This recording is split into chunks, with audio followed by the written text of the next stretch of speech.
Chapter 1. Pre-Departure. The event is over once a death has taken place, John, my editor-in-chief, repeated as he placed both his feet on his pristine mahogany desk, avoiding his many vulgar and crass memorabilia. He had to stick his legs up ridiculously high in order to do so. I glanced at my friend, donning a solid blue pinstripe suit, yellow tie, and suave brown leather shoes. The shoes that I'd gifted him on his 50th birthday and upped his style drastically. It made me briefly wonder who he was trying to impress. The event is over once a death has taken place, I echoed, in order to keep this pointless meeting of ours flowing. Come one, come all. I like the sell, I really do. Honestly, I'm not quite sure how they've managed to attract all. Barring the cost to get you to the island, you still need to pay an additional $1,000 to line up for the event and another $4,000 to get into the event. And that was if one had been deemed worthy for entry. Let us not forget that you, yourself, could be the one that ends up dying. Those prices and risk alone shouldn't be attracting all. This is quite baffling, John. Quite baffling. Obviously, for those that think like you, he replied, placing his arms behind his full head of grayish-silver hair, which is, no doubt, a small margin, considering folks drop 10,000 big ones on a booth alone at some farce excuses for disco clubs that are nowhere near as extravagant as this event is made out to be. I think it's brilliant. Jill, John's latest assistant, decided to join in on the conversation. Turning to face this former cheerleader, as John had made mention upon enlightening me about her, I noticed her physique. Couldn't help it. She certainly knew how to dress for her body type, donning a short flowy skirt, tight black shirt, and knee-high boots. She also had bleached blonde hair and was only 23, or so. It sometimes irked me as to why John's ego needed these types of women constantly surrounding him. Then again, I wasn't one to talk. It is undoubtedly brilliant, John hollered as he threw a rapid fist into the air. It's fantastic, prestigious, and also a constant sellout, with near impossibility of attaining a ticket to the island itself. So I'd say they're doing more than fine with the management. Eat like royalty, drink the finest beverages known to man, and party like there's no tomorrow, as there could be no tomorrow for you. I was glancing at the advert again. I mean, why are people so intrigued by this? I almost cringed as I thought back to my shock when she initially told me about her interest. The sudden remembrance also caused me to gulp quite hard. Hey, I'm intrigued. The experience sounds so regal, Jill gasped. For $5,000 plus whatever it costs to actually get the ticket to the island? Let's also not forget the chance that you could end up dying, I queried, staring at her directly. I mean, I don't see the problem. She shuffled her hair. You wouldn't want to use the $5,000 and the additional money on, say, payments for a new car, a home deposit, college education, etc., etc. Such a responsible old chap you are. All I'll say to that is YOLO. You know, she offered a slight dance. That's right, you only live once, John added in his attempt to desperately show that he was still with the younger generation's times. Slapping the advert, I turned to face John fully. This is such simple marketing, yet from what I'm hearing there are people taking out loans, mortgaging their properties, selling their assets, and, hell, even prostituting their bodies just to try and experience the event. John simply chuckled. And how prestigious could it really be? It happens once a week, every Saturday. John, my friend, I honestly don't see a story here, I played him. It was a tactic he always fell for, which in turn ended up with me having anything I required, including full investigative resources at my disposal. You don't see a story? He cried in overdone agony, mimicking my prior slow delivery and taking his feet off the desk spring upward. Just like you didn't see a story at Club Metro? OMG, Club Metro is the bomb. The exclusivity is crazy. But hold on, what happened at Club Metro? Jill was curious. Oh, nothing much, he scoffed. It just turned out to be another award-winning piece for Mr. Writer over here, involving a huge scandal. No big. Now rolling his eyes in an exaggerated manner, he made sure that I had seen him. What happened? Tell me. Tell me. She bounced up and down, and I noticed her bust within the tight black shirt. I caught John's eye, and like a hungry frat boy, he gave me that grin of his. Really, John? I caught myself from shaking his head. I'll let you fill her in, good sir, he retorted, rubbing his desk where his feet had been prior. After all, it was your journalistic piece. In a very quick version, I began, still glancing over the advert. I went to Club Metro to interview Christian Armaducci. Oh, Jill squealed as she adjusted her skirt to reveal it was an Armadouche itself. I love his clothes, and his shoes are to die for. Honey, don't be interrupting the man. John cut in and thumped his desk for some added, irritated effect. I'm so sorry. I have a tendency of doing that. Really, I am sorry. Please continue, she stated quickly and rather wide-eyed. I got the impression that she felt she had made a penitent mistake due to the interruption. Poor woman. John and I did not care one bit. It was all a game to him and part of his bravado, which, up until a while ago, I admittedly did enjoy. It was a typical interview, like you'd expect with a high-profile persona. I noticed "Dickhead" written suddenly across John's carpet. Crassly, Mr. Asshole had been written on mine in the same cursive. The scotch was endless, the dom was flowing, and the stories Christian shared were truly remarkable. Interview finished, we decided to enjoy the night to the fullest and explore what Club Metro had on offer. Changing my tone, I now focused on Jill. This left our booth unattended, the perfect time for a member of their security to swoop in and strike, or so they thought. John began to laugh. He always enjoyed the way I recollected, especially when I added panache. As I returned to the booth, I saw a guard pouring powder into our drinks. Rushing over, I startled them, which caused them to spill their supply of Rohypnol all over the table. Jill gasped in horror. Rohypnol? Roofies? OMG, that's crazy. Yes, quite. You see, Jill, security ran their own scams at the venue. They tracked the high rollers, particularly those with valuables, and gave them free drinks and other luxuries or incentives. That's nice of them. They're all laced with the aforementioned roofies. Oh, yes, right. Silly me.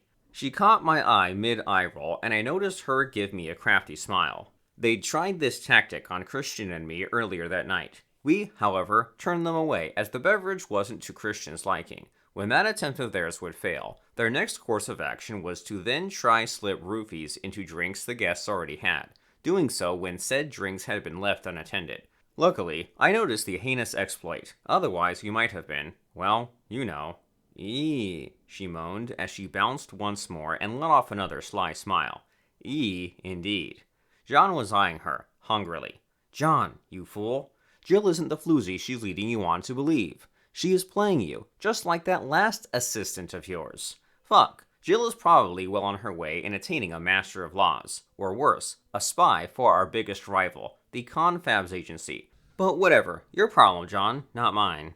Not mine. I found I had let off a head shake. You see, Jill, security would like to make it seem that their victims were far too intoxicated and therefore needed to be escorted out of the club. They would then take their victims out back to an area with no surveillance, and once there, they would rob them of everything they had. Rings, watches, wallets, cash, phones, and even their shoes if they were deemed valuable. Savages. Undeniably. And the sheer brilliance of it was that they would dress up someone from their team to match the victim's clothing. Why? In case they were ever inspected by authorities. On their camera system, the dressed-up member was indistinguishable and appeared to be the victim themselves. Rather uncannily, actually. I let off a quick chuckle. To further their brilliance of their schema, they would have the team member stumble out to a prearranged taxi. Why? Well, Jill, when viewed on their camera system, it appeared like the victim themselves was the one stumbling out to the taxi and leaving the club. Oh. Yet another seductive type of squeal. The taxi driver, of course, is also in on the scam. They would drop the team member off at an unscrupulous part of town, swearing up and down that is where the victim requested to be dropped off, in case they too were ever audited. John was now looking intently at Jill's backside and was on the verge of a full-blown drool. Those squeals had rendered him moronic. I shook my head and continued. The security team would then dump the actual victim in the same part of town a little later on in the night with none the wiser. The victim would wake up in the morning robbed, badly hungover, and thinking they brought this on themselves. Was truly a brilliant schema if you were to ponder. Oh my, were there many victims? She bounced again, no doubt noticing John's hypnosis. Surprisingly, quite a few. I made my way mere feet from her and blocked off John's view. Not enough, however, to be brought to attention, as they weren't just doing it at Club Metro. They switched between clubs throughout downtown. And you cracked this open? I did. Wow, you're like a super detective or something. She bit her lip and placed a hand on my arm, giving it a light squeeze. Easy there, Jill. Here, John interrupted, throwing the article, which Jill managed to catch. to draw her attention back to him. Hey, good catch. Anyhow, after you pick up my lunch, enjoy the read. Like I said, Mr. Writer over here won an award for it. Thank you, sir. I will be back with your lunch at 12:30 p.m., she stated, as she began to exit the office and close the door behind her. Now, you, John began, appearing to be stern, which I now rolled my eyes to, making sure he had seen the over-exaggeration. Don't you be fucking her or anything, you hear me? No matter how good her ass looks in that skirt she's got on. She will most likely be fucking you, John, and not in the way you think. Come now, I shrugged. You know I don't shit where I eat. This was a rule I followed strictly. I mean, ever since. Stop. Focus. Then why did I have to fire my last 2 assistants? He asked, breaking my thought. You really want to go there? And that pretty large check you wrote to keep one of them silent. We shall skip it. Anyhow, back to this island. Grandeur Island. I felt respect was owed. Right. Grandeur Island. What were you saying before? You heard people were selling their assets? Prostituting their bodies? To name a couple? Weirdly enough, that is correct. Then how lucky are you? John grabbed a stress ball and squeezed away. Not only don't you have to prostitute yourself, we even got you a first-class ticket. Business class. My apologies, Mr. Asshole. Business class. He gave me the finger. Not to mention you'll be staying in their so-called finest suites. Joy. You should feel joy. As always, we will be providing you with the big bucks to cover all the entry fees and footing any other expenses you make or incur. I mean, chap, how have you not got it made? And before you start, he was determined. Don't get me started on all the blowjob offers I've been receiving from everyone. And when I say everyone, chap, I mean everyone. Female staff, male staff, mothers, fathers, fuck me, even grandmothers. He threw me the stress ball and began to imitate a blowjob. They all wanted to be considered for this event, not to mention us actually managing to secure a ticket for you, which from what I'm being told is fucking hard to do. It, apparently, took some intern being on the computer for 4 whole weeks. 4 whole weeks to get you a ticket to Grandeur Island. Literally non-stop on the computer is what I've been told. I would notice her constantly glued to her laptop, or tablet, during this enigma of Grandeur Island.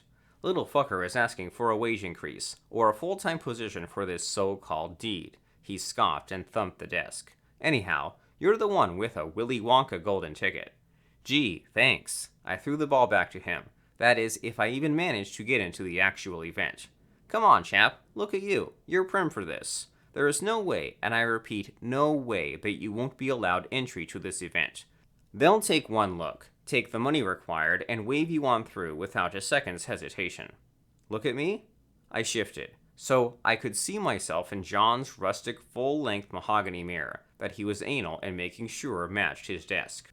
Having just turned 41, standing near a 6 feet tall with darker side brown hair and matching eyes, I was built larger than the average athlete, though not as buff as a competing bodybuilder. My robust frame showed nicely through my off-white V-neck t-shirt and accentuated a somewhat youthful demeanor. Finally, the dark navy jeans, loose-fitting silk scarf, which was more so for protection. You'd be surprised with how many ways one could smother an attack with a scarf, and brown cap tie shoes served to finish my stylish look. Oh, yes, I appealed to one's eyes, if I were to pay compliment to myself. Women, men, and whomever they claimed to be got drawn to me like your cliché moth to a flame. But was this enough, though? Enough to enter what was being pegged as the most epic event in all of existence? So, I have 2 days before you ship me out. I shuffled back to face my friend. 2 days to try organize and find people to interview. The owner and event organizer of the island is obviously a given. Attaining this interaction will be my #1 priority. For other reasons. Unfortunately, I have yet to see or hear anything about them, nor anyone having a way to contact them. I found I had scrunched my face. They're that well hidden? He threw back the ball. That they are, John. I want to get Rocco looking into seeing what he can find. Rocco was a wizard in finding out information about individuals, particularly with those who didn't want anything to be known about them. He was one that fell within full investigative means and resources. There was simply none better than Rocco. He did, however, come at a moderately hefty price. Rocco was expensive. John was dismayed. The expense is required, I argued, and don't you worry, I will guarantee you an award-winning piece. I promptly added for his reassurance. Fine, do it. Get Rocco. I had actually already paid Rocco myself to see what he could find. The fact that I could now reimburse was an added bonus. I was also thinking of trying to organize an interview with their chief of security, as it will be fascinating to know how they keep an event like this in check. I'll also throw in the head of public relations, as it will be interesting to know how they manage to get the word out about everything on a global scale. You think you can swing these connections for me, being such a high-profile figure yourself? He did love to be buttered up. Consider it done. He waved and continued to squeeze his ball, no doubt still pondering over Jill's ass. I'll also speak with any other workers, or hosts that seem interesting, any possible celebrities I might encounter, and any Tom, Dick, and Harry that fit the bill. Yada yada yada. Do you concur? Well, you've brought me great story after great story after great story, so I trust you, he nodded. Correction. The entire magazine and everyone here at Natters trusts you, not to mention your journalistic pieces helping build Natters into the powerhouse we are today. He then jolted slightly. Now, don't you be quoting me on this, and no, you ain't getting an even higher pay raise. I gave him another of the eye rolls. Some, obviously, are going to be scorned and probably spit in your protein shake when you're not looking. But deep down, for some, it might be really deep down, they know you're the right man for this job, and they'll be over their scorn pretty quickly. He was darn right. I was the right man for the job, the only man for the job. Especially with the mission I'd be carrying out. I'm blushing. I feathered my hand to animate. So do what you always do. Go kill. Interesting choice of word there, John. Poetic, actually. I smiled. No, he wasn't done. Get out of my office and be sure to shut the door nice and tight when you leave. My new hot, sexy wife is about to video call me and will probably give me a striptease. Is that why your credit card is always maxed? How much does she charge per minute? I jested. Out, you. He tossed the ball at me, which I dodged, causing it to bounce around his office.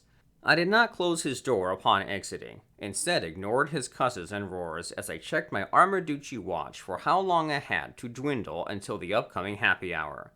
My sudden thirst for a drink had made me need to get out of Natters HQ, and fast. A minimal of 3 shots, as John had said, not to mention 3 times throughout the meeting, would be consumed. Surprisingly, it was rather low this time around, as John usually said the famous aforementioned in the near tens. Quelling my disappointment, I came to the internal agreement that I'd make the shots a form of super-strength liquor for this twisted drinking game of mine that I'd only recently began to undertake. Unfortunate for me, getting super drunk was the only way I could sleep soundly without those dreams. The only way, ever since. Stop that. Thank you for listening. My name is Michael Adziowski, and I am the author of Event Grandeur. If you would like to purchase this novel, all the links are in the description below. Or alternatively, visit www.mikecreative.com. Once again, thank you for listening.